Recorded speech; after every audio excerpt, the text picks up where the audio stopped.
Praise the Lord. ஆண்டவராய் இயேசு கிறிஸ்துவின் நாமத்தினாலே உங்களுக்கு அன்பின் வாழ்த்துதல்.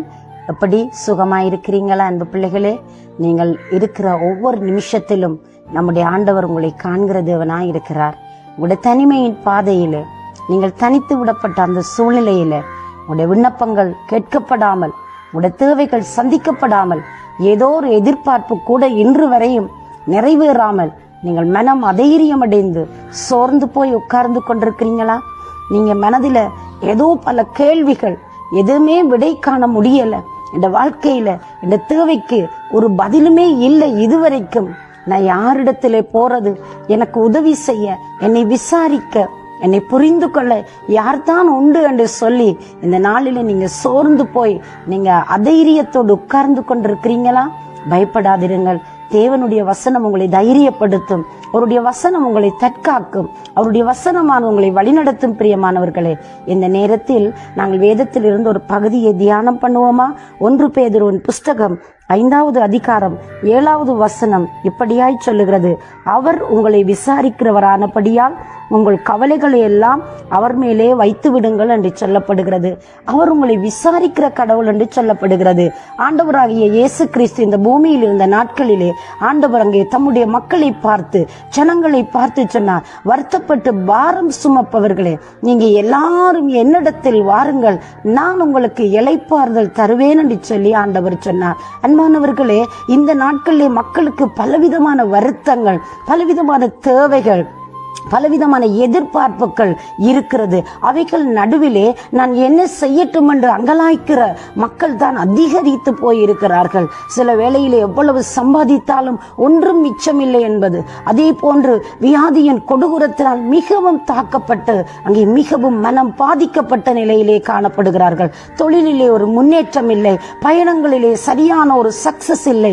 இப்படி பலதரப்பட்ட காரியத்தினாலே ஒரு சோர்வடைந்து மக்கள் அடைந்திருக்கிறார்கள்.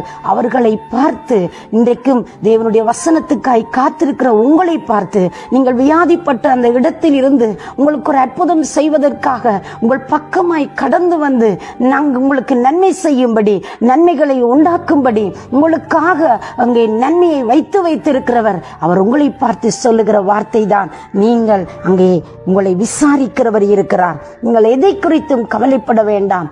அவர் உங்களை விசாரிக்கிறவரானபடினால் உங்கள் பாரங்களை, உங்களுடைய துக்கங்களை, உங்களுடைய கவலைகளை எல்லாம் அவர் மேலே வைத்து விடுங்கள். பாருங்க, எத்தனை ஒரு சுமை தாங்கியாய் இருக்கிறார், எவ்வளவு ஒரு ஆதரிக்கிற கடவுளாய் இருக்கிறார், எவ்வளவு ஒரு அற்புதம் செய்கிற நல்ல தெய்வமாய் இருக்கிறார். நீங்களும் நானும் சுகம் பெற வேண்டும், நீங்களும் நானும் விடுதலை அடைய வேண்டும், நீங்களும் நானும் ஒரு ஆசீர்வாதமான வாழ்க்கை வாழ வேண்டும், நித்தியத்திற்குள் நாம் போக வேண்டும் என்பதற்காய் தன் உயிரையே கல்வரி சிலுவையில் கொடுத்தவர் மிகுதி காரியங்களை நமக்கு எப்படி கொடுக்காமல் இருப்பார்? நீங்க எந்த சூழ்நிலையில் இருக்கிறீங்க?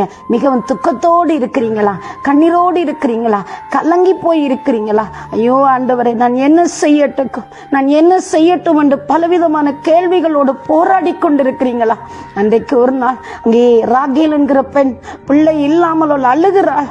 அவளுடைய நிந்தியை தேவன் புரட்டி போடத்தக்கதாய், நிந்தியை திருப்பி போடத்தக்கதாய் அந்த பெண்ணுடைய கண்ணீரை கேட்டார். அந்த கண்ணீரை கண்டு அவளுடைய கதறலை பார்த்து தேவன் ஒரு அற்புதம் செய்தார். பிரியமான பிள்ளைகளே, அந்த பெண்ணுக்கு ஆளுகை செய்யத்தக்க இங்கே பிள்ளைகளை கொடுத்தார். இன்றைக்கும் கூட நீங்கள் ஒருவேளை பலவிதமான நிந்தனைகளினால் மனம் நொந்து போயிருக்கிறீங்களோ, பிள்ளை பாக்கியம் இல்லையே என்று சொல்லி அநேகர் உங்களை குற்றப்படுத்தி குறை கூறி உங்களை வேதனைப்படுத்தி கொண்டிருக்கிறார்களா? இல்லாவிட்டால் உங்கள் வாழ்க்கையிலே கடன் தொல்லை என்று சொல்லி உங்களை எல்லாரும் ஒதுக்கி கழித்து வைத்திருக்கிறார்களா? நீங்கள் முன்பதாக நிற்க முடியாதவர்களால் மற்றவர்களால் புறக்கணிக்கப்பட்டிருக்கிறீங்களோ? இன்றைக்கும் என் தேவை ஒன்றும் சந்திக்க என் கண்ணீர்கள் அற்பமாய் எண்ணப்பட்டு கொண்டே போகிறது, என் ஜெபங்கள் இன்னும் கேட்கப்படவில்லை என்று சொல்லி நீங்கள் புலம்பி அழுது கொண்டிருக்கலாம்.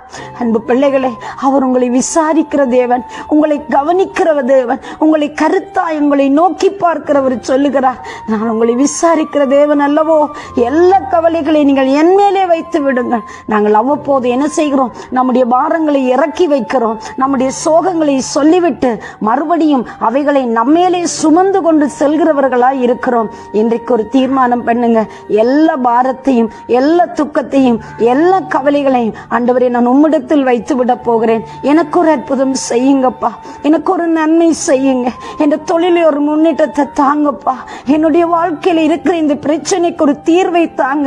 நான் விரும்புகிறதை பார்க்கலும் ஆண்டவரே நீங்க விரும்புறது இந்த வாழ்க்கையில செய்யுங்கப்பான்னு சொல்லி நீங்க அவரை நோக்கி பார்க்கிறீங்களா?